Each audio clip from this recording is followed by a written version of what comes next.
heard it before, but I'm afraid it's true. Shark attacks on humans are extremely rare. Marine biologists like Christina Barringer are able to hand-feed hammerheads in the Bahamas because we're not really their natural prey. Tiger sharks like this one off the coast of Florida are considered one of the most dangerous species because they're more willing to eat strange things. Diver Cassie Jensen is essentially face-to-face with a so-called killer, but she still doesn't appear to be in any danger. Of course, that's not to say sharks aren't dangerous, or that they never bite people. It does happen, and on this episode of Deep Blue Discovery, we're going to explore why. Even though you're far more likely to step on a stingray, get stung by a jellyfish, or disturb a territorial eel, it's sharks that often fill us with fear when we're in the water. You're about to find out why some people are more likely to be bitten than others, why sharks are more likely to mistake humans for prey in certain environments, and why the key to staying safe lies in understanding their behaviour. This is Deep Blue Discovery.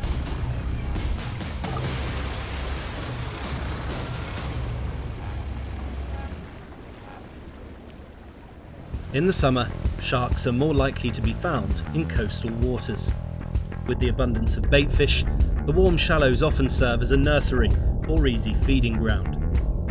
Shark attacks on humans sometimes occur in these environments. These nurse sharks, for example, were filmed lurking off the coast of Kiama, New South Wales, shortly after a man was mauled and the beach shut down by lifeguards. It's important to note they were actually in the area to feed on salmon.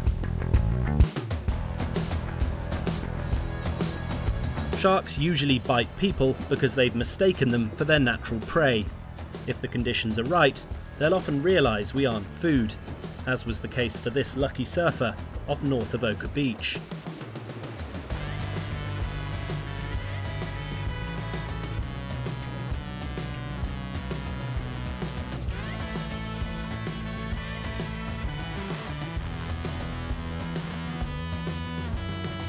Very occasionally though, they will take a bite, and this can happen usually for a simple reason. When we're swimming, surfing, paddleboarding or thrashing around in the water, sharks can easily confuse the flash of our moving feet, the reflection of bright jewellery or the underside of our boards for a baitfish or another wounded prey item. If you think about it, this makes sense. What do fishermen use as fake bait?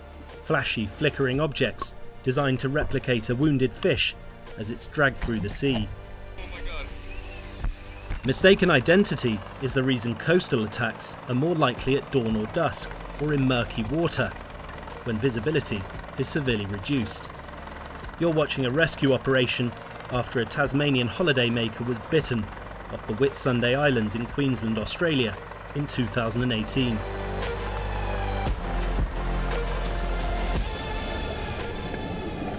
In the open water, it's the same story, but divers tend to spend more time with sharks than your average beachgoer. Some dive masters are extremely familiar with them. This is Lee Cobb coaxing a tiger shark into an immobile state.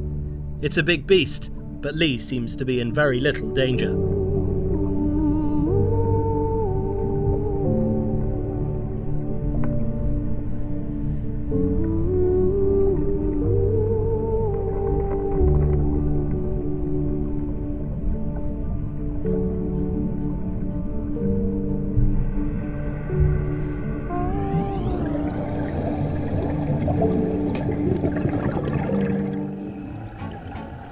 Understanding shark behaviour is important for divers.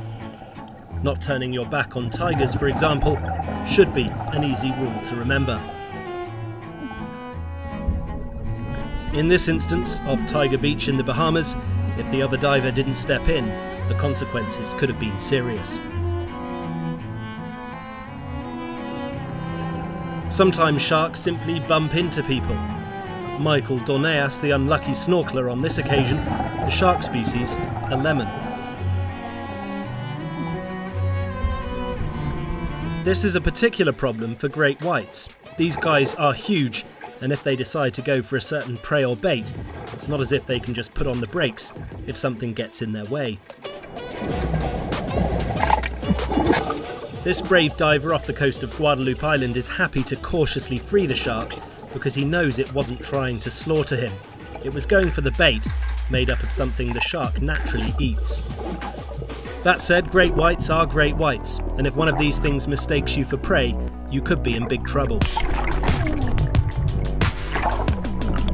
Spear fisherman Joe Petrovich had to deal with this tense standoff near Perth, Australia for around 9 minutes before finally managing to get back to his boat. Why it happened is open to debate. It might have been a territorial hunting ground dispute. It could be that the great white mistook Joe for prey, or maybe the shark was trying to get hold of Joe's catch, something it probably eats every day. Either way, it was a terrifying ordeal, and Joe was lucky to escape with just a missing fin. When sharks test bite humans, it's usually on the leg. It's thought because kicking feet resemble prey in distress, perhaps because of the sound it makes. What you're about to see happened in Egypt's Red Sea. British holidaymaker Dan White was filming his dive when all of a sudden an oceanic whitetip attacked a fellow diver, clamping down on the man's leg. With audible screams and blood pluming into the ocean, it was lucky the victim was able to get back to the boat to receive treatment. Random attacks or test bites are unusual, especially on the head. This happened off the coast of French Polynesia.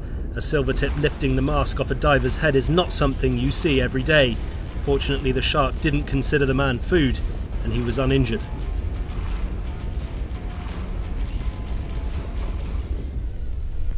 Sharks are, in the most part, tailor-made predators.